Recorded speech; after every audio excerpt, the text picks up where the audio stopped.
ایک انتہائی عجیب واقعہ۔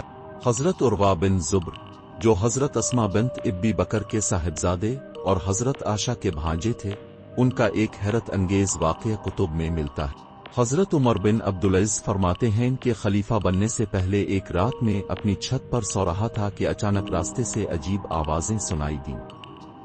جب میں نے جھانک کر دیکھا تو شیاطین کے گروہ جوک در جوک ایک کھنڈر میں جمع ہو رہے تھے۔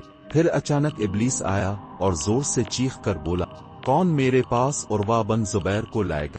ایک گروہ کھڑا ہوا اور کہنے لگا، ہم لائیں گے، لیکن وہ جا کر ناکام لوٹ آیا۔ ابلیس نے دوبارہ غضبناک ہو کر پکارا، کون میرے پاس عروہ بن زبیر کو لائے گا؟ ایک اور جماعت کھڑی ہوئی اور دعویٰ کیا کہ وہ کامیاب ہوگی، مگر وہ بھی ناکام ہو کر واپس آ گئی۔ ابلیس نے تیسری بار نہایت غضب کے ساتھ چیخ کر کہا، کون میرے پاس عروہ بن زبیر کو لائے گا؟ اب کی بار بھی ایک جماعت اٹھی، مگر وہ بھی دیر بعد واپس آئی اور بولی، ہم اس پر قابو نہ پا سکے۔ یہ سن کر ابلیس شدید غصے میں آیا اور اپنے لشکر سمیت وہاں سے چلا گیا۔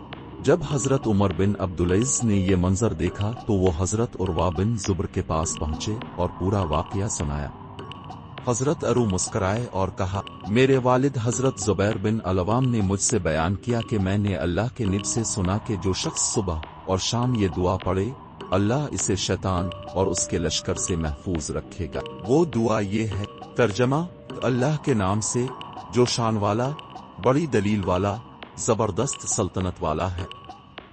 جو اللہ چاہے وہی ہوتا ہے، میں شیطان سے اللہ کی پناہ چاہتا ہوں۔ یہ دعا اتنی مؤثر تھی کہ ابلیس خود بھی حضرت عروہ بن زبر پر قابو نہ پا سکا، کیونکہ یہ دعا انہیں رسول اللہ سے اپنے والد کے ذریعے پہنچی تھی۔ یہ واقعہ ہمیں سکھاتا ہے کہ اللہ کے کلام میں کتنی طاقت ہے، اور جو شخص اللہ کی پناہ مانگتا ہے، شیطان اس پر قابو نہیں پا سکتا۔